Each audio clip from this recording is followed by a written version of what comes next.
शान्तं शाश्वतमप्रमेयमनघं निर्वाणशान्तिप्रदं ब्रह्माशं भूफणीन्द्रसेव्यमनिशं वेदान्तवेद्यं विभुम् रामाख्यं जगदीश्वरं सुरगुरुं मायामनुष्यं हरिं वन्देऽहं करुणाकरं रघुवरं भूपालचूडामणिं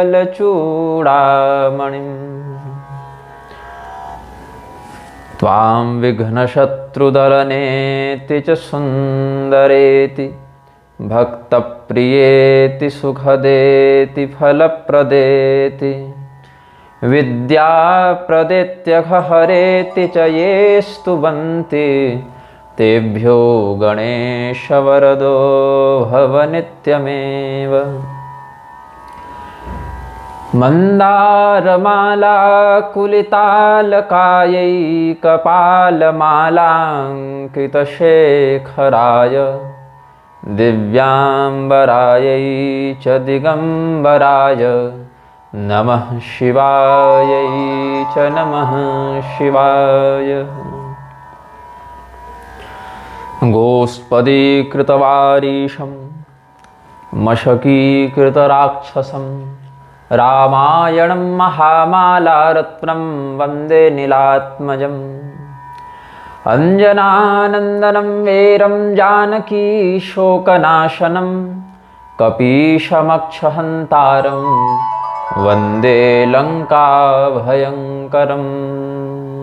प्रेम से बोलिए आनंद कंद भगवान की जय। श्री सीतारामचंद्र भगवान की जय। श्री उमापति महादेव की जय। श्री हनुमान जी महाराज की जय। श्री गोस्वामी तुलसीदास जी महाराज की जय। सुंदरकांड का बड़ा अद्भुत प्रसंग यहाँ पर प्रारंभ होने जा रहा है। गोस्वामी जी मंगलाचरण में अनुग्रह करते हैं, हम सबों के ऊपर भगवान के दिव्य स्वरूप का वर्णन करते हैं। शांतं शाश्वतमप्रमेयमनघं निर्वाण शांतिप्रदं ब्रह्माशंभुफणीन्द्रसेव्यमनिशं वेदान्तवेद्यं विभुम् रामाख्यं जगदीश्वरं सुरगुरुं मायामनुष्यं हरिं वन्देऽहं करुणाकरं रघुवरं भूपालचूडामणिम्।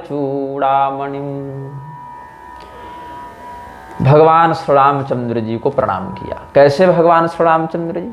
जो शांत हैं, अक्षुब्ध हैं, अक्षोभ्य हैं, ऐसे भगवान श्री रामचंद्र जी को प्रणाम करते हैं, जो कभी अपने मूल स्वरूप से विचलित नहीं होते, विनष्ट नहीं होते, जिनमें कोई न्यूनातिरिक्त दोष का दर्शन नहीं होता, जो कभी भी पाप के लेश से भी युक्त नहीं हो सकते, अपितु जैसे कह दें कि सूर्य के पास अंधकार जा ही नहीं सकता, क्योंकि सूर्य की उपस्थिति मात्र से विशाल अंधकार भी स्वतः ही नष्ट हो जाता है, वैसे ही भगवान के सामने पाप जा ही नहीं सकता। तो जैसे सूर्य को अंधकार ग्रस्त नहीं कर सकता, वैसे भगवान में पाप व्याप्त नहीं हो सकता। ऐसे भगवान किसी कार्य को लोक मर्यादा के दृष्टि से दिखाने के लिए प्रायश्चित इत्यादि भले कर दें। जैसे रावण को मारने के बाद भी स्कंद पुराण आदि के अनुसार भगवान ने ब्रह्म हत्या का प्रायश्चित किया है। अरिष्टासुर को, वत्सासुर को मारने के बाद भगवान श्री कृष्ण ने राधा कुंड में स्नान करके गोहत्या का प्रायश्चित किया है। किंतु ये उनके द्वारा किया गया जो प्रायश्चित कृत्य था, वह केवल लोक शिक्षणार्थ था। भगवान कभी भी पाप से युक्त होते ही नहीं। बलराम जी ने भी जब सूत जी का वध किया था तो ऋषियों ने यही कहा कि आप तो आमनाय शासन से भी परे हैं, फिर भी संसार को उचित धर्मानुसार शिक्षा देने के लिए आप उत्तम कल्प का प्रायश्चित करें।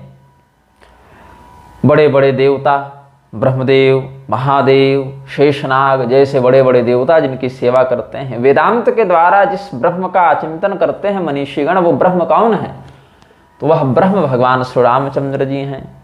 समस्त संसार का पालन पोषण करते हुए संसारातीत अवस्था में उनको निर्वाण मोक्ष प्रदान करने वाले उन जगदीश्वर जो समस्त देवताओं के गुरु हैं, समस्त देवताओं के ऊपर जिनका महात्म्य है, गुरुता को जो धारण करते हैं, जिनको हम राम नाम से जानते हैं, ऐसे भगवान नारायण जो मनुष्य शरीर को धारण करके यहाँ श्री राम रूप में अवतरित हुए हैं, ऐसे अत्यंत करुणामय सर्वोच्च करुणा निधान रघुवंश शिरोमणि समस्त राजाओं के जो सिरमौर हैं, राम राज्य से श्रेष्ठ राज्य कुछ नहीं है।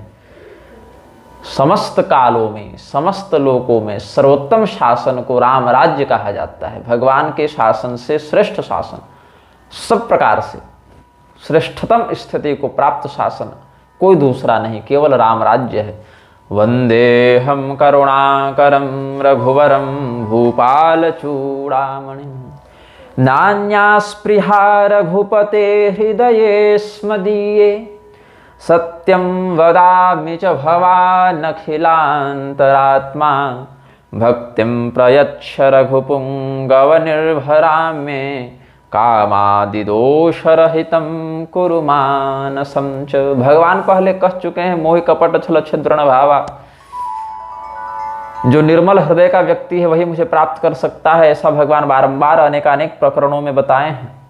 तो गोस्वामी जी यहाँ पर निवेदन करते हैं भगवान से कि हे प्रभु, आपके प्रति भक्ति का समर्पण, भक्ति का निवेदन करने के पीछे कोई न कोई कारण होता है, कोई न कोई इच्छा होती है। अनिच्छा पूर्वक कोई भी कृत्य नहीं किया जाता।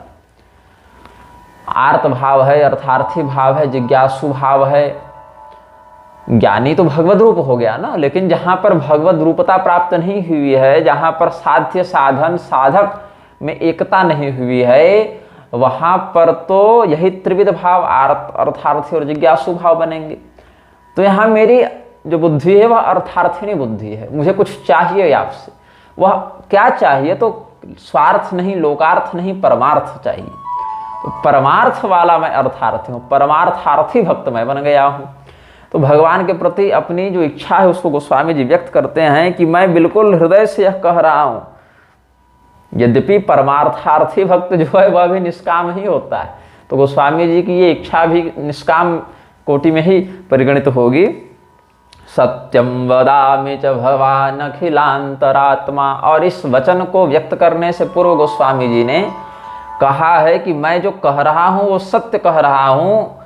यहाँ पर एक स्वोपज्ञता दिखाई है गोस्वामी जी ने कि मैं जो कह रहा हूँ, एक शपथ व्यक्त किया है, वह सत्य है, क्योंकि आप अंतर्यामी हैं, आपके सामने झूठ नहीं बोल सकते। झूठ उसके सामने बोलना संभव होगा जो झूठ को सत्य मान बैठे, जो वास्तविकता और अवास्तविकता में भेद न कर सके। लेकिन भगवान जो है वो चूंकि अंतर्यामी हैं, इसीलिए असत्य बोले जाने पर भी सत्य को जान जाते हैं। तो फिर वहाँ असत्य बोलना ही क्यों है? वहाँ तो सत्य का ही व्यवहार श्रेयस्कर होगा। तो मेरे हृदय में और कोई नहीं बल्कि एक ही इच्छा है, और उस इच्छा को बिल्कुल यथार्थ रूप में, सत्य प्रारूप में हम आपके सामने व्यक्त करते हैं। क्या है? भक्तिम प्रयच्छ रघुपुंगव निर्भराम में। ऐसी भक्ति आप मुझे प्रदान कीजिए जो निर्भरा भक्ति हो, जिसमें कोई न्यूनता नहीं हो, कोई अपूर्णता नहीं हो। परिपूर्ण भक्ति हमें प्रदान कीजिए। और किसकी भक्ति प्रदान कीजिए? अपनी भक्ति प्रदान कीजिए। और वह भक्ति हृदय में कब वास करेगी? मानस पटल में वो भक्ति कब स्थित हो सकती है? जब पहले से जो कचड़ा भरा हुआ है, जो मल भरा हुआ है, वो नष्ट होगा, समग्र मल का विनाश होगा, तब समग्रा भक्ति स्थापिता होगी।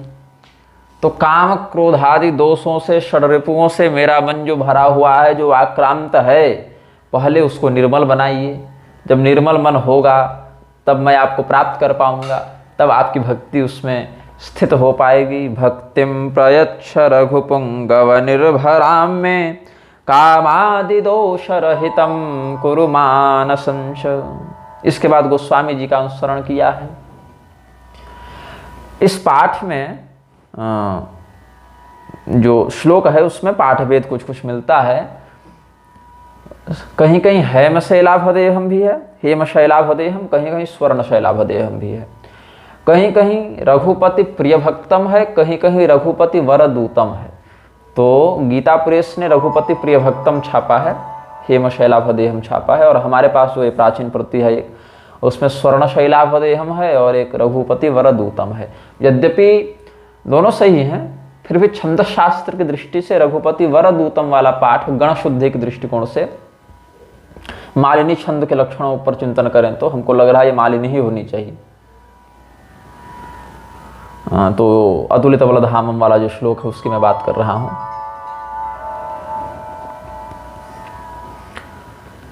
अतुलित बलधामम स्वर्णशैलाभदेहं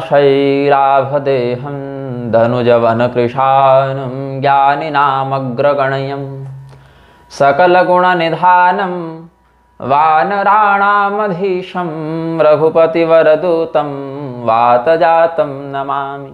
गोस्वामी जी ने हनुमान जी का स्मरण किया। अतुलित बलधामम, भगवान हनुमान जी के समस्त गुण यहाँ पर लक्षणान्वित होकर स्पष्ट हो रहे हैं। अतुलित बलधामम, हनुमान जी का बल है अतुलित बल है, मतलब यहाँ पर किसी अन्य प्रमाण से उस बल का अभिव्यंजन नहीं किया जा सकता है। हनुमान जी का बल हनुमान जी के ही समान हो सकता है, अन्य तत्व से उसकी तुलना संभव नहीं है। स्वरूप कैसा है, तो ऐसा व्यक्त हुआ हनुमान जी का स्वरूप जैसा कोई सोने का पहाड़ हो, स्वर्णमयी आभा से युक्त कोई पर्वत शिखर हो, हनुमान जी का स्वरूप वैसा ही लगा। धनुजवन कृशानुम, राक्षसों के लिए तो मानो हनुमान जी अग्नि हैं। मान लो कि राक्षस जंगल हैं और जंगल में जैसे दावाग्नि उठती है तो जंगल को भस्मीभूत कर देती है, वैसे ही हनुमान जी राक्षस रूपी वन के लिए दावाग्नि के समान है। तो लंका दहन किया ही है हनुमान जी ने। ज्ञानिनाम अग्रगण्यम, ज्ञानियों में अग्रगण्य हैं हनुमान जी। यही कारण है ना, भगवान हनुमान जी की परीक्षा लेने के लिए जब सुरसा आई है तो हनुमान जी ने वहाँ ज्ञान का प्रयोग किया, बुद्धि का प्रयोग किया। सकल गुण निधानम वानराणामधीशम, समस्त गुणों के निधान हैं, समस्त सद्गुण हनुमान जी में वास करते हैं। पांडित्य है, शील है, संयम है, पराक्रम है, विवेक है, इतना कुछ होने के बाद भी विनम्रता है। भगवत भक्ति तो खैर, हनुमान जी की भक्ति पर अगर कोई चर्चा करने बैठे तो भी मैं उसको समय ही व्यर्थ करना समझता हूँ, क्योंकि हनुमान जी की भक्ति तो अवर्णनीय है। ऐसे तो हनुमान जी की भक्ति पर बहुत कुछ आचार्यों ने लिखा है, कहा है, लेकिन वह वाणी का विषय ही हम नहीं समझते हैं। वो तो हनुमान जी की भक्ति का वर्णन करना भी पड़े तो यह समझना चाहिए कि हम अपने लिए उस भक्ति का कुछ प्रशंसात्मक सुकृत अर्जित कर रहे हैं, ऐसा समझना चाहिए। लेकिन वर्णन कर पाए हनुमान जी की भक्ति का, मैं तो कहता हूं कि यद्यपि हनुमान जी के बल का वर्णन करना भी संभव नहीं है, लेकिन फिर भी कदाचित कोई प्रबुद्ध व्यक्ति हनुमान जी के बल का वर्णन कर दे, क्योंकि बल जो है वो बाहर से दिख जाता है।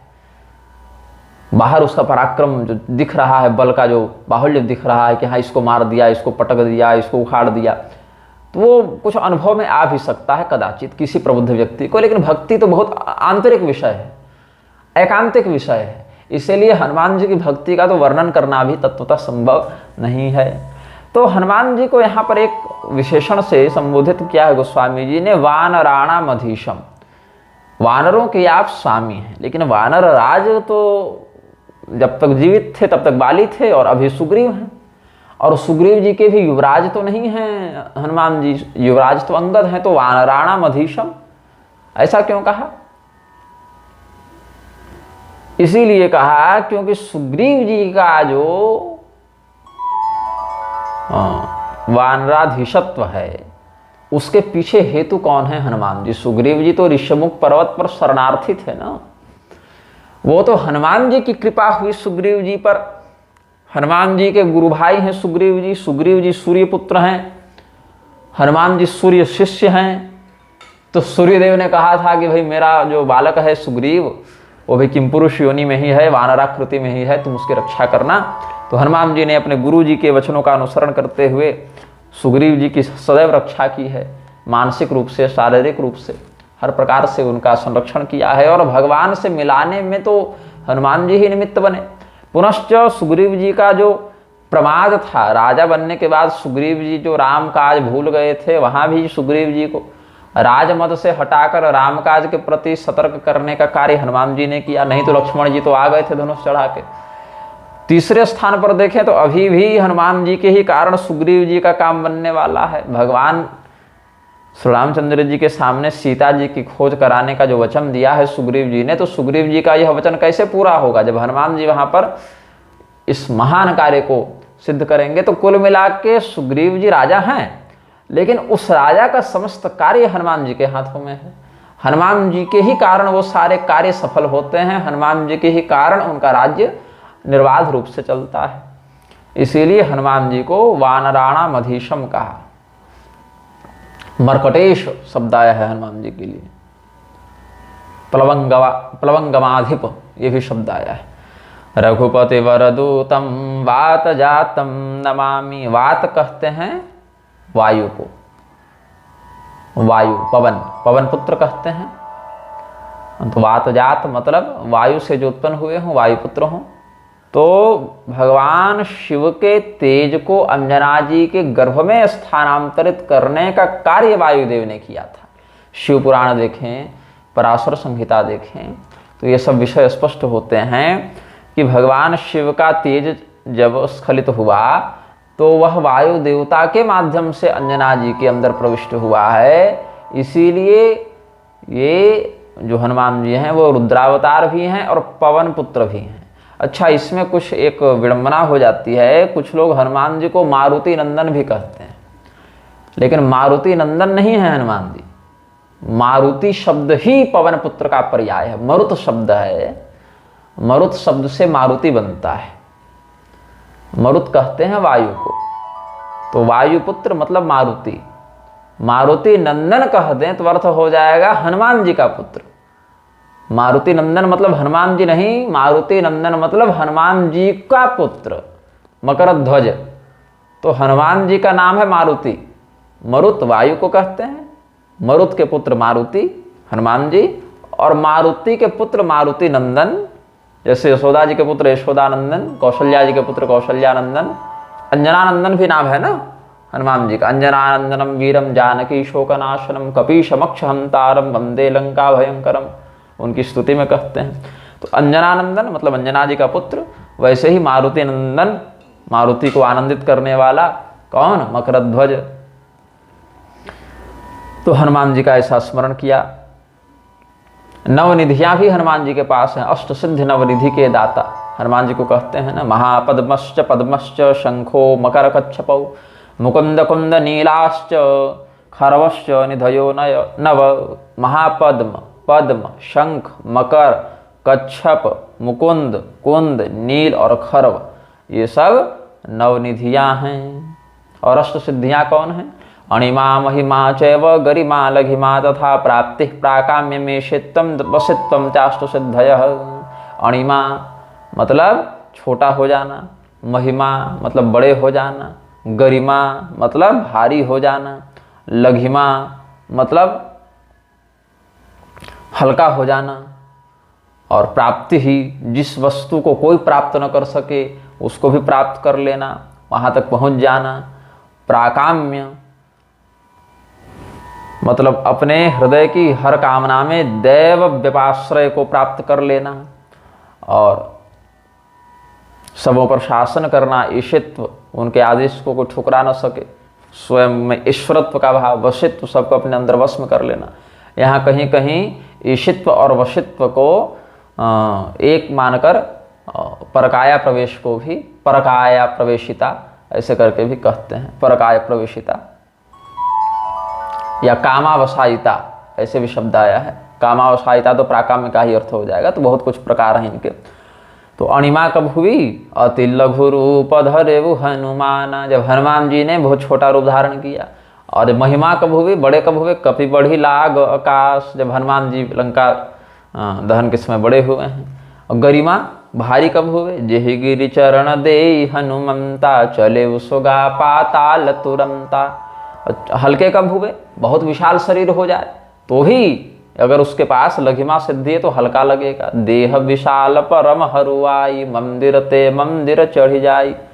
और प्राप्ति, हनुमान जी ने सीता जी को देखा ना, जिनको कोई नहीं खोज पाया था उनको हनुमान जी ने खोज लिया तो प्रणाम किया। देखी मन ही मन कीन्ह प्रणाम। और प्राकाम्य, वचन सुनत कपि मन मुस्काना, भय सहाय शारद मैं जाना। दूसरे के माध्यम से अपनी कामना को पूर्ण करवा लेना। हनुमान जी लंका दहन करना चाहते थे लेकिन अग्नि का प्रबंध तो करके गए नहीं थे, रावण से ही प्रबंध करवा लिया उसकी मति को फेर के। सरस्वती जी ने यहाँ सहायता कर दी तो देव विपाश्रय प्राप्त हो गया इनको। और ऐश्वर्य भाव, अरे हमारा क्या बिगाड़ेगा, और अहंकार कारण नहीं, अहंकार वशीभूत तो होकर नहीं, सामर्थ्य के बोध के कारण। तिन्ह कर भय माता मोहि नाही। अरे ये राक्षस लंका में घुसकर, राक्षसों की राजधानी में घुसकर रावण के रहते हुए हनुमान जी कहते हैं कि अरे वो क्या बिगाड़ेगा हमारा, मुझे उनका भय नहीं लगता। माँ सीता जी को यही कहा है हनुमान जी ने। और सबको अपने वश में कर लिया है। वशित्व शक्ति कैसे कर लिया, पंचतत्व को वश में किया। कैसे किया, तो पृथ्वी तत्व को वश में किया। उतना विशाल होने के बाद भी उड़ सकते थे, गुरुत्वाकर्षण पर किया। और समुद्र लंघन किया, जल इत्यादि पर वश किया। अग्नि को वश में किया ही है। ताकर दूत अनल जहि सृजा, जरा न सोते ही कारण गिर जा। अग्नि से पूरी लंका जल गई, हनुमान जी की पूंछ का बाल नहीं जला। आकाश की सीमा का अतिक्रमण करने के लिए वो और ऊंचा होते गए, और ऊंचा होते गए। कपि बढ़ी लाग आकाश। और वायु चले मरुत 49, मरुत शब्द आया ना, लंका दहन के समय 49 गतियों से वायुदेव बहे हैं। तो अस्तु ये सब विषय तो आगे प्रसंगानुरूप भाव से स्पष्ट किए ही जाएंगे। अब हम प्रधानता से सुंदरकांड का व्याख्यान करते हैं। हनुमान जी शाप वशीभूत होकर अपने मूल स्वरूप को भूल गए थे। जब देवताओं ने हनुमान जी को बहुत प्रकार के वरदान दिए, ये सब कथा प्रसिद्ध है इसीलिए मैं संक्षेप में कह रहा हूं। क्षुधाक्रांत होकर हनुमान जी ने उदीयमान भास्कर को लाल लाल रंग का देखा तो सोचा कि यह तो कोई अनुपम फल है, तो सूर्यदेव का भक्षण करने के लिए चल पड़े। अब इस पर जो है कुछ लोग कहते हैं कि ये कैसे संभव है, ये तो एक कल्पना है। अथवा कुछ लोग इसमें बहुत ज़्यादा आधुनिक वैज्ञानिकता दिखाते हुए कहते हैं कि कोई बहुत बड़ा ग्रहण लगा होगा, उसी को ऐसा लगा कि कोई बानर का मुख जो है वो सूर्यदेव को ग्रस रहा है। लेकिन अगर ये सब बातें केवल भौतिकता की दृष्टि से समझना संभव होता तो उसी प्रसंग के बाद, उसी प्रसंग के अंतर्गत राहु का इंद्रदेव के पास जाकर कहना कि भाई ग्रहण तो लगा था उस दिन, ग्रहण के लिए राहु अग्रसर हो रहा था, किंतु हनुमान जी को आता हुआ देखकर राहु गया इंद्र के पास, बोले वहाँ तो कोई दूसरा ही राहु आ गया है। तब इंद्रदेव गए हैं देखने क्या स्थिति है भाई। हनुमान जी ने इंद्र को खाने का प्रयास किया है, तब इंद्र ने वज्र का प्रहार किया हनुमान जी की ठुड्डी पर, तो हनुमान जी मूर्छित होकर नीचे गिरे। तो केवल अगर कह दें कि कोई ग्रहण की ही स्थिति थी और वास्तव में ऐसी कोई घटना नहीं घटित हुई, तो हनुमान जी का मूर्छित होकर नीचे गिरना, वायु देवता का समस्त संसार के प्रति प्राणावरोध कर देना, समस्त देवताओं का विविध आशीर्वाद देकर हनुमान जी को बोधित करना, सुरक्षित करना, ये सब कोई कथा फिर संभव नहीं है। तो ये सब जो पारलौकिक है ना, परावैज्ञानिक विषय हैं, उनको लोक वैज्ञानिक दृष्टि से नहीं देखना चाहिए, क्योंकि मनुष्य की शक्ति, मनुष्य की प्रज्ञा, मनुष्य की समझ उन दिव्य शक्तियों के आगे बहुत छोटी है, बहुत हल्की है। क्योंकि अगर केवल यही कहा जाए तो बहुत कुछ बातों पर आपत्ति आने लगेगी कि हनुमान जी ने पूरी लंका केवल पूंछ वाली आग से जला दी, स्वयं क्यों नहीं जले। तो भगवान के चरित्रों को भगवत भक्ति युक्त होकर दिव्यानुभूति के साथ ही समझना और पढ़ना चाहिए। यदि कोई दिव्यानुभूति रहित व्यक्ति इन प्रसंगों को पढ़ेगा, सुनेगा, समझने का प्रयास करेगा तो नहीं समझ पाएगा, फलतः अश्रद्धा होगी। अश्रद्धा तो कुछ पहले से भी रहती है, तभी ये सब विषय समझ में नहीं आते।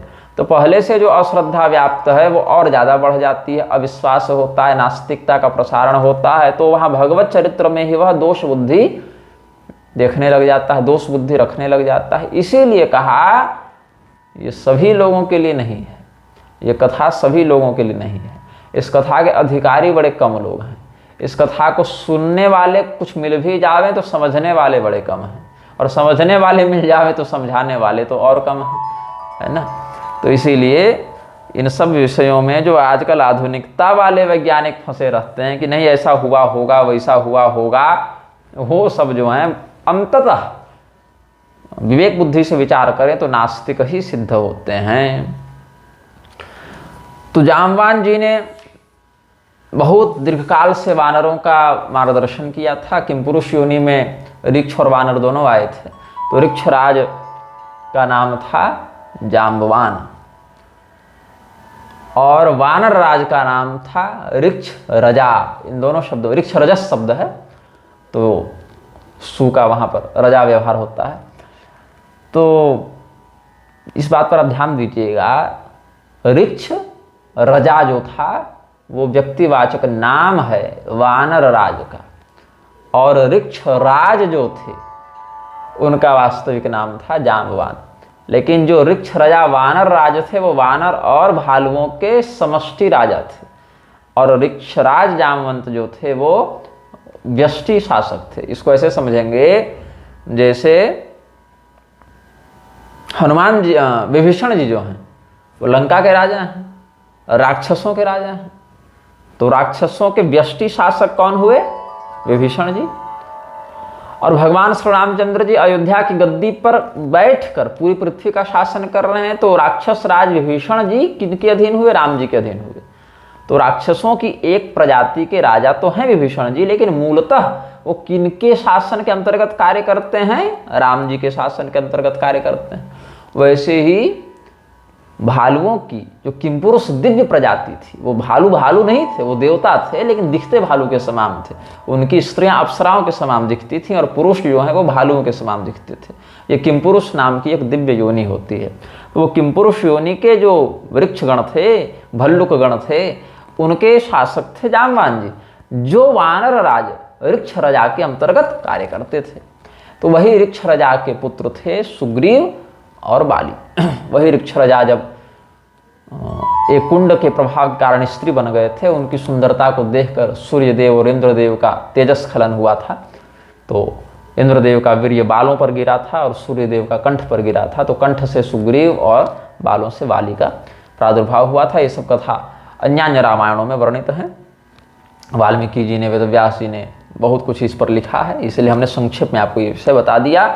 तो बहुत दीर्घकाल से जाम्बवान जी वानरों के, भालुओं के प्रधानमंत्री के समान थे। अनौपचारिक रूप से भी वो गुरु ही कहलाते थे। तो ये सब रहस्य वो जानते थे। हनुमान जी अपने चामचल्य के कारण, अब वानर स्वरूप में है तो चंचलता तो दिखाएंगे ही। तो ऋषि महर्षियों का अच्छा उस पर भी तेजस्वी हैं, वरदान से संपन्न हैं, तो किसी का कुछ मानना नहीं है, अपनी मस्ती में रहना है। तो हनुमान जी क्या करते थे, कई बार ऋषि महर्षियों के आश्रमों में कमंडल फोड़ देते थे, तो इधर उधर आश्रम में तोड़ फोड़ कर देते थे। तो ऋषियों ने उनको शाप देते हुए कहा कि आपके इस पराक्रम की अभी आवश्यकता नहीं है। आपका पराक्रम जो है वो किसी और स्थान और समय के लिए निश्चित किया है विधाता ने। तो अभी इस पराक्रम की आवश्यकता न होने के कारण हम लोग इसको कीलित कर देते हैं, लॉक लगा देते हैं। पेरेंटल गाइड होता है ना, कि बच्चा फोन में क्या चला रहा है, कैसे चला रहा है, उसको देखने के लिए आजकल पेरेंटल गाइड लगाते हैं लोग। तो वही पेरेंटल गाइड जो है वो ऋषि महर्षियों ने शाप देकर लगा दिया, और यह उसमें एक नियम जोड़ दिया कि जब तक कोई व्यक्ति इस घटना का बोध कराकर आपके बल को जागृत न करवाए, तब तक अपनी इच्छा से आप इस बल को जागृत नहीं कर सकते। उतना ही बल आपके पास रहेगा जितना संतुलित रहे। जब इस बल को संभालने लायक आप वयस्क हो जाएंगे, तब ये बल कोई प्रबुद्ध व्यक्ति जगा देंगे। तो तब तक आवश्यकता नहीं थी ऐसे दिव्य बल की। तो जितना बल था उसमें भी हनुमान जी के पास उस समय भी शापित अवस्था में भी बहुत बल था, लेकिन जो उनका वास्तविक रौद्र स्वरूप है, दिव्य पराक्रम है, धर्षण करने वाला पराक्रम है, वो नहीं था। हर्षण वाला तो था, धर्षण वाला नहीं था। इसीलिए स्वरूप बदल लेना और आकाश गमन कर लेना और युद्ध में शत्रु को पराजित करना, ये सब तो थे ही उनके पास। लेकिन जो और विशेष बल, आसुरी तत्वों से टकराने के लिए जो अतुलित बल चाहिए, वो वाला उत्कीलित करने के लिए जाम्बवान जी ने पवन तनय बल पवन समाना ये सब उद्घोष किया है। और संपाति ने तो बता ही दिया था कि अरे तुम लोग वानर लोग जो देख रहे हो ना, वो सीमित दृष्टि से देख रहे हैं, और हम देख रहे हैं एकदम 100x जूम लगा के, यहाँ से देख रहे हैं सो अशोक वाटिका तक देख रहे हैं। तो हम तो गीध हैं, तो गीध ही दृष्टि अपार दृष्टि से हम देखते हैं, और तुम लोग हो वानर, तुम्हारी दृष्टि हमारी तुलना में बहुत कम है, तो इसीलिए तुम यहाँ से चाह कर भी नहीं देख पा रहे हो त्रिकूट पर्वत इत्यादि। और कोई है तुम्हारे दल में वैसा समर्थ योद्धा, तो यहाँ से मारे छलांग और पहुंचे लंका। लंका पहुंचना सरल हो भी सकता है, तो लंका से वापस भी तो आना पड़ेगा। केवल उछल कूद करने में समर्थ नहीं चाहिए, सर्वविध समर्थ चाहिए। यही कारण है कि अंगद जी ने यह भी भाव व्यक्त किया है, जियो संशय कछु फेरती बारा।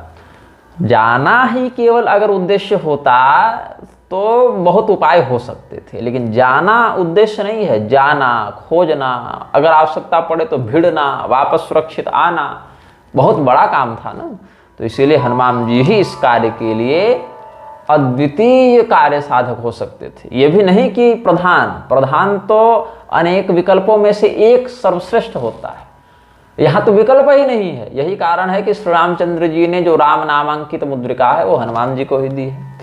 तो जामवंत जी के ऐसे वचनों को सुनकर हनुमान जी के हृदय का जो सुसुप्त बल था वो जागृत हुआ है, पहाड़ के समान हो गए हैं। कनक भूधराकार शरीरा समर भयंकर,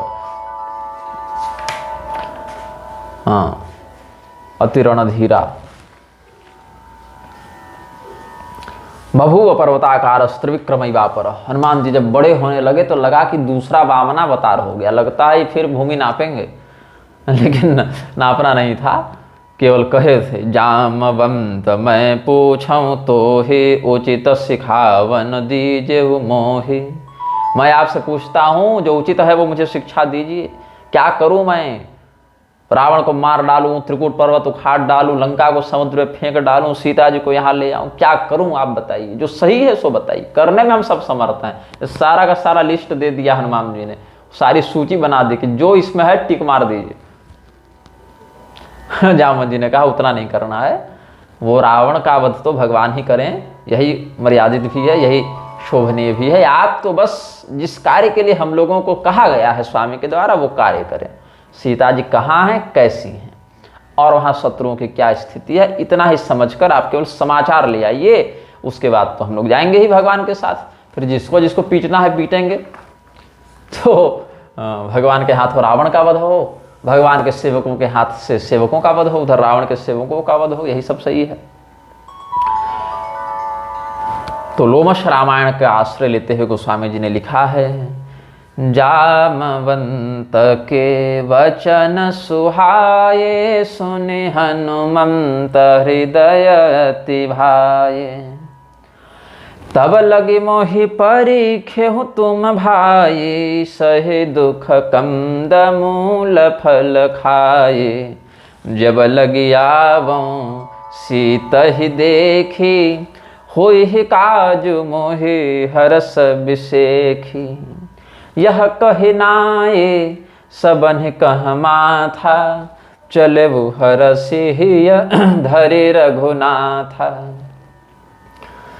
लोमस जी ने वक्तव्य दिया है अपने रामायण में, जाम्बवद वचनम श्रुत्वा शोभनम वायुनंदन, अब्रवीन मधुरम वाक्यम मेघ गंभीरया गिरा। हनुमान जी ने जब बोला है तो बहुत ऊंचे हैं ना हनुमान जी, कनक भूधराकार शरीरा है ना, कनक शैल तन तेज विराजा, मानहु अपर गिरिन्ह कर राजा।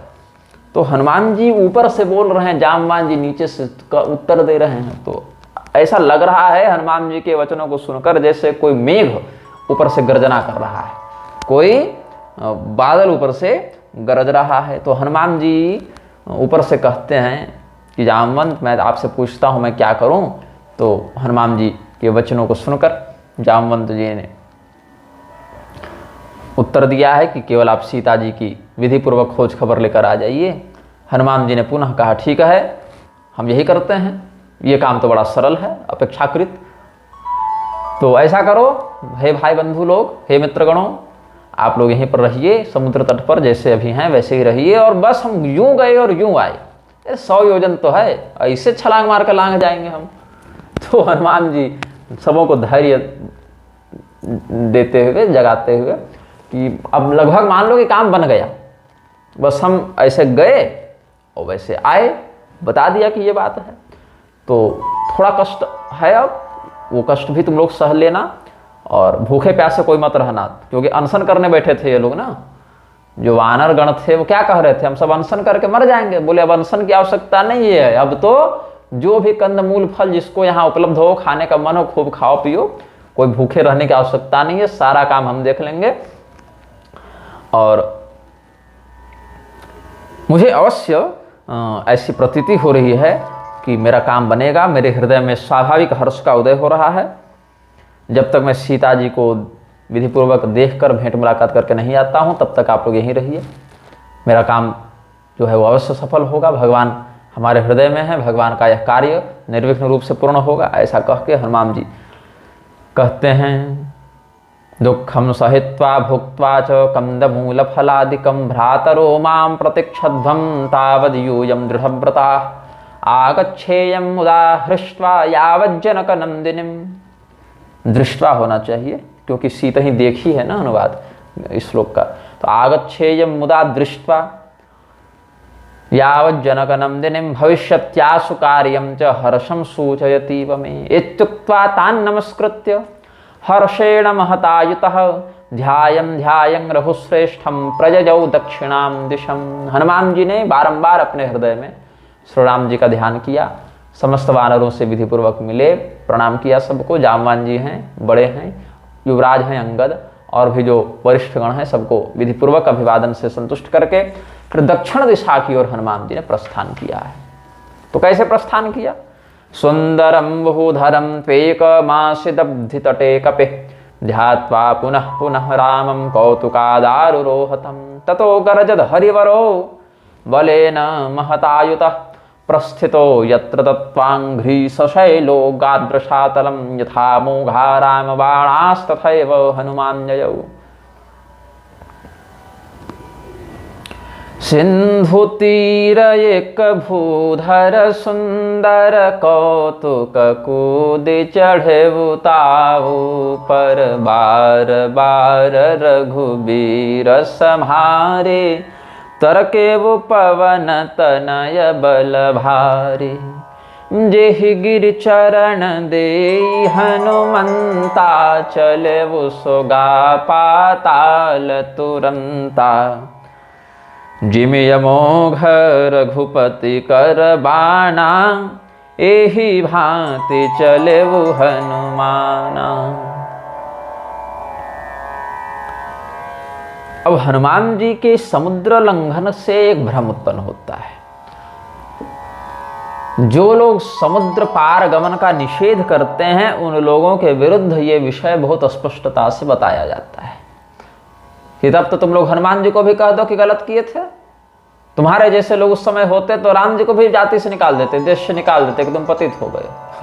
मतलब भगवान के चरित्रों का ऐसा कुतर्क बुद्धि से विनियोग करके समुद्र पार गमन लोगों करने वालों का निषेध करते हैं ऐसे लोग। तो उन लोगों को दो ग्रंथ अवश्य पढ़ने चाहिए। इन सब विषयों का जो निराकरण है शास्त्रीय दृष्टि से बड़ा सुंदर किया है। अगर संस्कृतज्ञ हैं तो काशी शेष वेंकटाचल शास्त्री जी की अवधि नवयान मीमांसा पढ़िए, और अगर संस्कृतज्ञ नहीं हैं तो स्वामी करपात्री जी की विदेश यात्रा शास्त्री पक्ष ये पढ़िए। हालांकि यद्यपि मैं बता दूं स्वामी करपात्री जी वाली पुस्तक भी हिंदी में है, लेकिन उसको पढ़ने के लिए भी संस्कृतज्ञ होना आवश्यक है, क्योंकि वो हिंदी ही नहीं है। मतलब वो अस्थि को है लिख देने से वो हिंदी नहीं हो जाती बात। वो मतलब 80% संस्कृत ही जानी है उसको।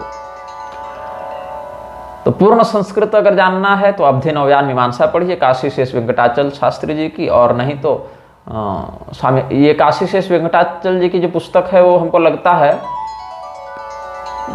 125 साल हो गए उसको आए हुए, और स्वामी करपात्री जी की पुस्तक उससे कुछ आधी आयु की मानी जानी चाहिए। लेकिन विषय बहुत अच्छे से प्रतिपादित किया गया है बहुत से शास्त्रीय पक्षों पर चिंतन करते हुए।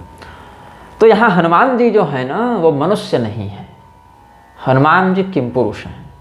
किम पुरुष देवता होते हैं। आप योग दर्शन पढ़ें, भागवत पढ़ें, अन्यान्य ग्रंथ पढ़ें, भूगोल वर्णन किम पुरुष वर्ष इत्यादि का पढ़ें तो समझ में बात आएगी कि किम पुरुष मनुष्य नहीं है, किम पुरुष बंदर भी नहीं है, बंदर के समान दिखने वाले देवता हैं, देव योनि में हैं। यही कारण है कि जो व्यक्ति हनुमान जी का बहाना बताकर कहता है कि विदेश जा सकते हो, उन लोगों को समझना चाहिए कि हनुमान जी जो हैं वो इच्छानुसार रूप धारण करने में समर्थ हैं, इच्छानुसार आकार को घटाने बढ़ाने में समर्थ हैं, बहुत दिव्यता उनमें है। इसीलिए वो यहाँ से समुद्र पार गमन छोड़ दो, वो तो अन्य लोगों की यात्रा करने में भी समर्थ हैं। तो योग बल से जिनकी गति संचालित होती हो, ऐसे लोगों पर ये सब नियम लागू नहीं होते हैं।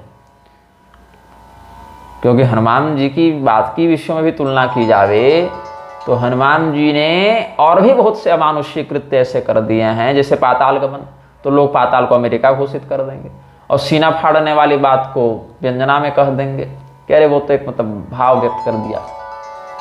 तो ऐसा जो सामान्यकरण करके देव चरित्रों का व्याख्यान करते हैं, जैसे आर्य समाजी लोग कहते हैं कि हनुमान जी तो मनुष्य थे, उड़ते नहीं थे, वो तो अपने कमर में कोई यंत्र बांध दिए थे जिससे उड़ने लगे थे, है ना, और उनकी पूंछ नहीं थी, वो एक उड़ाने वाला यंत्र था। और एक फिर दूसरे दल वाले आर्य समाजी ही कहते हैं कि नहीं नहीं, वो तो यंत्र भी नहीं था, वो तो हनुमान जी बस एक नाव पर ही बैठकर गए थे, वो नाव ही पीछे से पूंछ की आकृति के समान, जैसे चीन में ड्रैगन इत्यादि की पूंछ की आकृति वाले नाव बनाते हैं ना, वैसे वो दिखती थी। मतलब बिल्कुल कुतर्क बुद्धि, एकदम निचले स्तर की जो अनपढ़ वृत्ति होती है, उसी से लोग व्याख्यान करते हैं। तो अपने अधर्म को ही धर्म के रूप में प्रस्तुत करने के लिए, अधर्मं धर्ममिति या मन्यते तमसा वृता, इस श्लोक को ही अपने जीवन में चरितार्थ करने के लिए लोग ऐसे प्रसंगों का कुव्याख्यान करते हैं। श्री रामचंद्र जी का जो समुद्र पार गमन था वो ऐच्छिक नहीं, पारिस्थितिक था।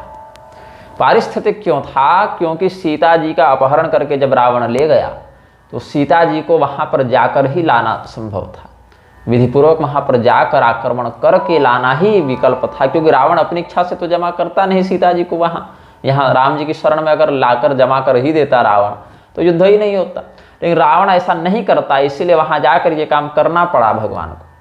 और इसमें एक और बात है कि जहां पर धर्म की हानि हो रही, इक्ष्वाकुणामयम इयं भूमि सशैलवन कानना, यह संपूर्ण पृथ्वी इक्ष्वाकुवंशियों की थी, चाहे एकद्वीपवती हो या सप्तद्वीपवती हो। हाँ, यद्यपि राजधानी वहाँ नहीं है, राजधानी तो भगवान की अयोध्या ही कहलाएगी, और व्यवहार जो भूमि है वो भी भारतवर्ष ही है भगवान के लिए। लेकिन प्रभाव को व्यक्त करने के लिए भगवान अगर उन क्षेत्रों में जावें, वहाँ दिग्विजय की बुद्धि से युद्ध करें, वहाँ के अधर्म को नष्ट करके धर्म की स्थापना करें, तो ये चक्रवर्ती राजाओं का कर्तव्य होता था। न जनमयान नामत मियाद श्रुति के अनुसार भी जहाँ पर देशांत हो जावे, भारतवर्ष की शास्त्रीय सीमा समाप्त हो जावे, अथवा यदि शास्त्रीय सीमा समाप्त नहीं भी हुई है तो वहाँ पर चातुर्वर्ण व्यवस्था का विनाश हो चुका हो, तो ऐसे स्थान पर सत्पुरुषों को नहीं जाना चाहिए, अन्यथा पातित्य की शंका होती है। तो वहाँ पर समर्थ चक्रवर्ती सम्राट या अधिकृत क्षत्रिय वहाँ पर जाकर जब दिग्विजय करके वहाँ पुनः मृक्षों का विनाश करते हैं, चातुर्वर्ण व्यवस्था को शुद्ध करके शुद्ध रूप में जागृत रखते हैं, तो फिर वह भूमि गम्या हो जाती है, अगम्या नहीं रहती है। और वापस लौटकर फिर प्रायश्चित के निमित्त राजागण विविध प्रकार के श्रौत आदि यज्ञ करते हैं, तो भगवान भी वापस आकर विविध प्रकार के यज्ञों से देवाराधन किए हैं। ये सब विषय समझना चाहिए। भगवान का वहाँ जाना पारिस्थितिक था, और वहाँ से वापस लौटकर भगवान ने विविध यज्ञों के माध्यम से इन समस्त कृत्यों का प्रायश्चित भी किया है। यद्यपि आवश्यकता नहीं थी भगवान को, लेकिन लोक मर्यादा को दिखाने के लिए किया है। तो जिस प्रकार से भगवान श्री रामचंद्र जी का बाण जब चलता है तो कार्य को पूर्ण करके लौटता है, उसी प्रकार से हनुमान जी जब चले हैं तो ऐसा लगा जैसे भगवान का ही बाण चला है। पर्वत पर आरूढ़ होकर हनुमान जी ने जब छलांग मारी तो उनके चरणों के दबाव से वो पर्वत जो है वो रसातलगामी होने लगा, धंसने लग गया। हनुमान जी के स्वरूप का जो गौरव था, उनकी जो गुरुता थी, उस भार को सहन न करने के कारण वह पर्वत धंसने लग गया, बिल्कुल भूकंप की स्थिति आ गई। पृथ्वी के जो ऊपरी जो भाग हैं, जो धरातल है, उसका भेदन करके वो पर्वत और नीचे पाताल की ओर बढ़ चला है। तो हनुमान जी छलांग मारे भगवान का स्मरण करके, बार बार रघुवीर सम्हारी, तर के पवन तनय बल भारी, जेहि गिर चरण दे हनुमंता, चले सुगा पाताल तुरंता, जिमि अमोघ रघुपति कर बाणा, ते ही भांति चला हनुमाना। इसमें पाठ भेद है, यहाँ पर कहते हैं ते ही भांति चला हनुमाना, और यहाँ कहते हैं यही भांति चले हनुमाना। तो समुद्र देवता ने जब इस घटना को देखा, उन्हीं के तट पर सारी बात हो रही है, तो समुद्र तट पर जब इस प्रकार का अभिक्रम हुआ, जब अभियान चला है, तो हनुमान जी को भगवान का कार्य करने के लिए जाता हुआ देखकर समुद्र देवता ने सोचा कि बहुत दूर से ये वानर सब आए थे, हमारे तट पर ये सब बहुत अवसादग्रस्त भी हो गए, अब जाकर कोई मार्ग दिखा है, तो हनुमान जी जब लंका जा ही रहे हैं तो क्यों एक ही छलांग में पार करें, हम बीच में उनको एक विश्राम का अवसर देते हैं। ऐसे देखिए, अगर समुद्र देवता यही काम पहले कर दिए रहते, बीच में विश्राम का अवसर दिए रहते, तब तो जामान जी भी चले जाते, क्योंकि 95 योजन की तो बात वो कह ही चुके थे कि 95 योजन तो हम चल जाएंगे, बस 5 योजन के लिए चूक रहे हैं। तो बीच में मैनाक वाला मिल जाता उनको स्टेशन, वहाँ उतरते, फिर वहाँ से दूसरे चरण में छलांग लगाते तो लंका पहुँच जाते। लेकिन अच्छा, बुद्धि में भी जामवान जी कोई कम नहीं है, वो तो बुद्धिमानों को भी उपदेश देने वाले बुद्धिमान हैं, लेकिन फिर भी ये कार्य हनुमान जी के ही यश को बढ़ाने वाला था, इसीलिए उस समय समुद्र देवता ने भी ये प्रस्ताव नहीं रखा कि ठीक है, आप सब वानर में जो भी 50 योजन तक की भी छलांग लगा सकता है तो उसको हम एक शरण देंगे, एक स्थान हम उनको देंगे। तो मध्य मार्ग में या 90 तक भी कोई जा सकता है तो यहाँ से 10, फिर वहाँ से 90 कर लीजिएगा, ऐसे छलांग लगा लीजिएगा। लेकिन नहीं, बात है कि छलांग तो एक ही लगे, निर्बाध लगे, और वहाँ तक पहुँचे व्यक्ति, जहाँ तक पहुँचना अभिष्ट है, 100 योजन पार जा सके। क्योंकि केवल ओलंपिक में लंबी कूद का रेस नहीं कर रहे हैं लोग ना, प्रतियोगिता नहीं कर रहे हैं ना, खेल नहीं है ना, वहाँ युद्ध होगा, वहाँ माया होगी, वहाँ पर राक्षसों का पूरा एक किला है, दुर्ग है, अभेद्य दुर्ग है लंका नगरी। तो इसीलिए बहुविध प्रकार से सर्वगुण संपन्न सकल गुण निधान व्यक्ति की वहाँ आवश्यकता है। जल निधि रघुपति दूत विचारी, तय मैना कहो ही श्रमहारी, समुद्रोप्याह मैनाकम मणिकांचन पर्वतम। अध्यात्म रामायण का भाव, गच्छत्येष महासत्तो हनुमान मारुतात्मजः, रामस्य कार्य सिद्ध्यर्थम तस्य त्वं सचिवो भव। सचिव बन जाओ। किसने कहा, किसको कहा? समुद्र देवता ने मैनाक पर्वत को कहा। मैनाक पर्वत इंद्र के प्रकोप से बचने के लिए समुद्र में छिपा हुआ था, मणि और स्वर्ण से उसका शिखर जो है वो अलंकृत हो रहा था। ये मैनाक कौन है? हिमालय जी का पुत्र है, पार्वती देवी का भाई है ये मैनाक, और क्रौंच ये हिमालय के पुत्र हैं। तो मैनाक पर्वत को समुद्र ने शरण दी थी, क्योंकि रिश्ते में समुद्र मैनाक के बहनोई लगते थे, क्योंकि नदियां जो हैं वो हिमालय की पुत्री हैं, और समुद्र सरिताम पति, जो समुद्र हैं वो नदियों के पति बताए गए हैं। तो इस नाते से बहनोई लग गए समुद्र देवता मैनाक पर्वत के। शिव जी भी बहनोई ही लगेंगे, पार्वती जी के पति शिव जी हो गए। तो समुद्र देवता जो हैं वो मैनाक पर्वत को कहते हैं कि महान पराक्रम वाले, महान बुद्धि वाले ये हनुमान जी, वायुनंदन हनुमान जी भगवान श्री रामचंद्र जी के कार्य को सिद्ध करने के लिए जा रहे हैं। इसीलिए तस्य त्वं सचिवो भव, आप इनके मंत्री बन जाएं, सचिव बन जाएं। तो सचिव बनकर करना क्या है? तय मैनाक हो ही श्रमहारी, इनके श्रम का हरण करें, इनको मार्ग में कोई थकावट न हो, इसके लिए इनको आप विश्राम स्थल प्रदान करें। इसमें एक सोरठा है जो गीता प्रेस ने नहीं प्रकाशित किया है, जो मैं बता दूं आपको। राम कार्यम परम ज्ञात्वा सागरेण प्रचोदितः विश्रामार्थम समुत्तस्थौ मैनाको लवणो दधौ। इसी का भाव व्यक्त करते हैं। भगवान श्री रामचंद्र जी का कार्य बहुत बड़ा है, और इस कार्य के सिद्ध होने से समस्त लोगों का मंगल है, ऐसा चिंतन करके सागर देवता के प्रेरणा देने पर हनुमान जी को विश्राम स्थल प्रदान करने के लिए उस लवण समुद्र से, नमकीन खारे समुद्र से मैनाक पर्वत बाहर निकले। तो एक सोरठा इसमें व्यक्त करते हैं जो प्राचीन प्रतियों में प्राप्त होता है, गीता प्रेस में मुझे ये नहीं मिला। सिंधु बचन सुन कान तुरत उठे वो मैनाक तब, कपि कह कीन्ह प्रणाम पुलकित तनु कर जोर करी। ऐसे बीच बीच में ज्वाला प्रसाद मिश्र जी ने अपनी संजीवनी टीका में प्रसंग की सुंदरता को बढ़ाने के लिए कुछ कुछ चौपाइयाँ अपने से भी जोड़कर लिखी हैं। हालांकि ये प्रति तो ज्वाला प्रसाद मिश्र जी वाली नहीं है, ये तो निगमागम संबंध टीका है रण बहादुर सिंह जी की, जो रायबरेली के राज परिवार से थे, जहाँ तक मुझे स्मरण आ रहा है।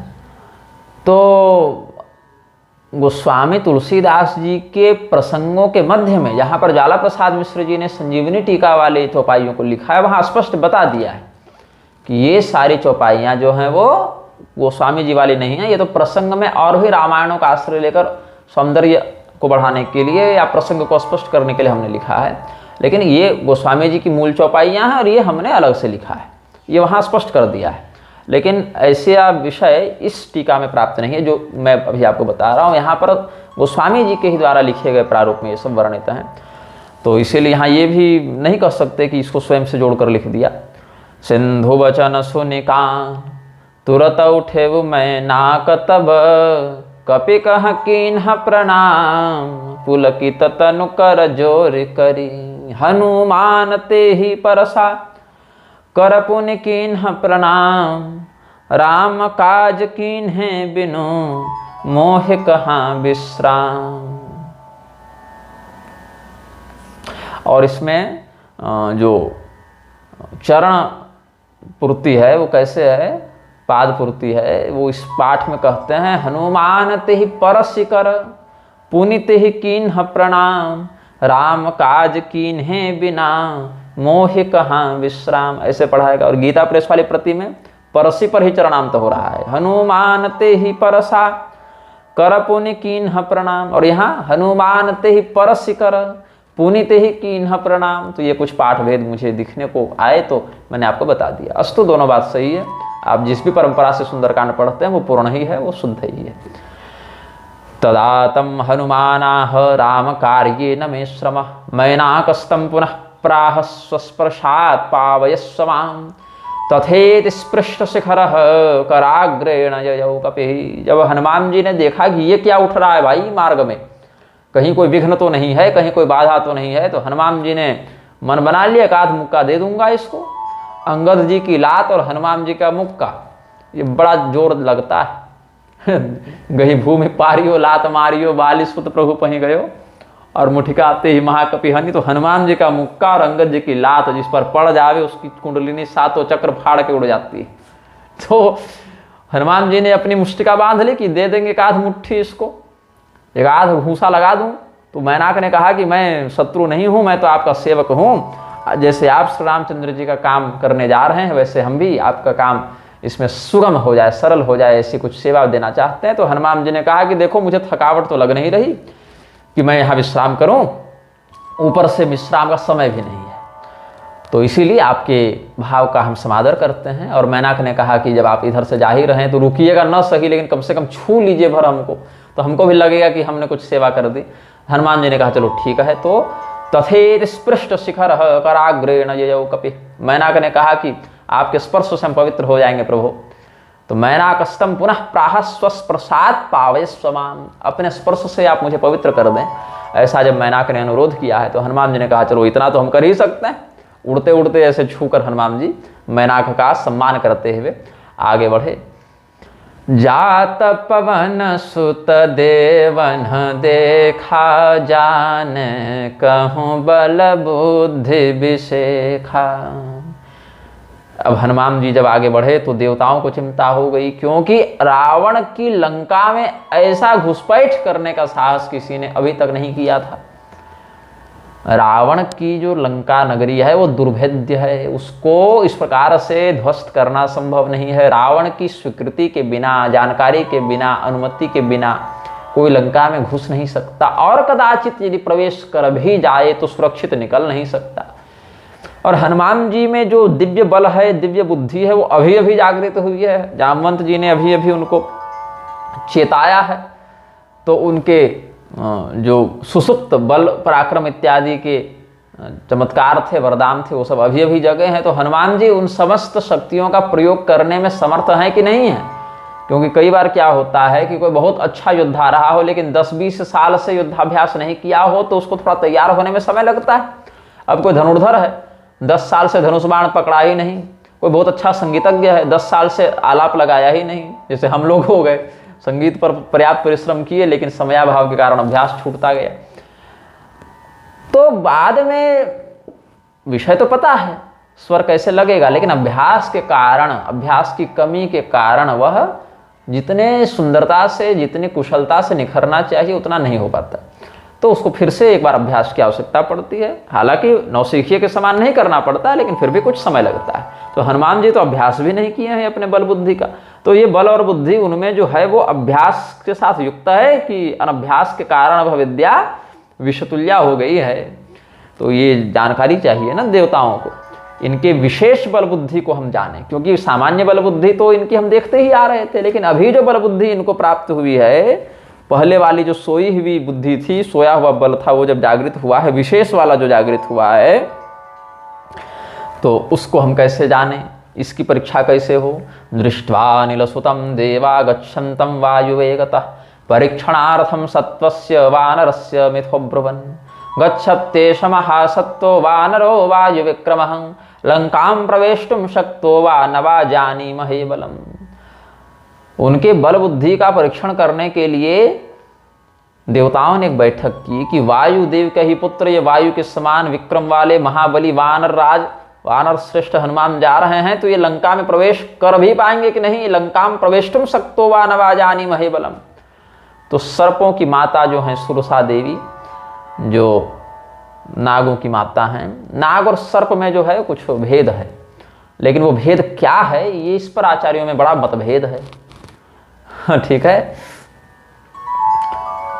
और इस पर जो मतभेद है उसको मैं अभी नहीं बताऊंगा, उसको जब मैं श्रीमद् भगवद गीता की टीका करूंगा भगवत कृपा से, तो अनंतश्चास्मि नागानाम और सर्पाणाम अस्मि वासुकी, इस पर जो अलग अलग आचार्यों ने बातें कही हैं, और जैसे श्रीधर स्वामी ने जो भाव व्यक्त किया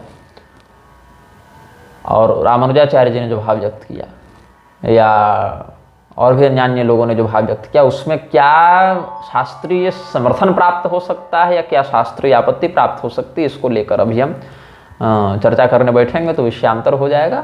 इस पर हमारी एक अच्छी चर्चा, छोटी लेकिन अच्छी चर्चा हुई थी, स्वामी विद्याभास्कर जी के एक शिष्य हैं आचार्य अरुण पांडे जी, उनसे हुई थी एक आध महीना पहले ही ये चर्चा।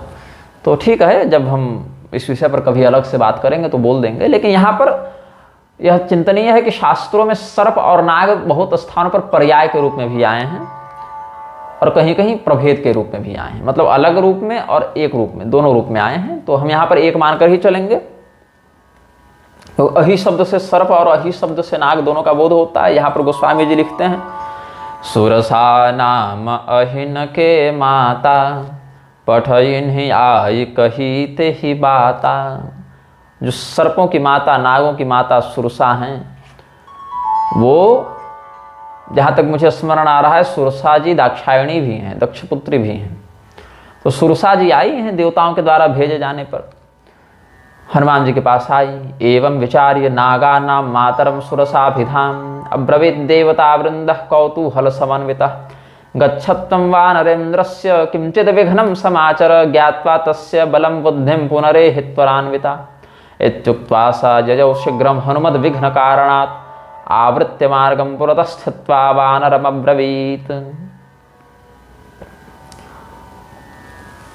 लंका में प्रवेश कर सकता है कि नहीं कर सकता है ये वानर, ऐसी चिंता जब देवताओं ने व्यक्त की है तो वहां कहते हैं नवा जानी महे बलम, जानी महे का प्रयोग किया है। तो जानी महे क्यों कहा, वर्तमान कालिक प्रयोग क्यों किया? वर्तमान काल सामीप्य वर्तमान वद्वा, हनुमान जी जिस वेग से चले हैं बहुत जल्दी लंका पहुंचने वाले हैं। तो लंका वाला जो प्रवेश क्रम है वो यद्यपि भविष्य काल की गति से है, लेकिन इतना निकट है कि वर्तमान के समान प्रतीत हो रहा है। तो नागमाता सुरसा के पास देवता लोग गए और उनके मन में बड़ा कौतूहल है, बड़ी जिज्ञासा है हनुमान जी के बल और बुद्धि को लेकर। तो उनके पास जाकर निवेदन किया है कि आप वानरेंद्र हनुमान जी के मार्ग में कुछ विघ्न उत्पन्न कर दीजिए और ऐसा विघ्न उत्पन्न कीजिए जिससे उनके बल बुद्धि का कुछ अनुमान हम सबको लग जावे कि इस कार्य को करने में इनका क्या सामर्थ्य है, क्या इनकी अर्हता है।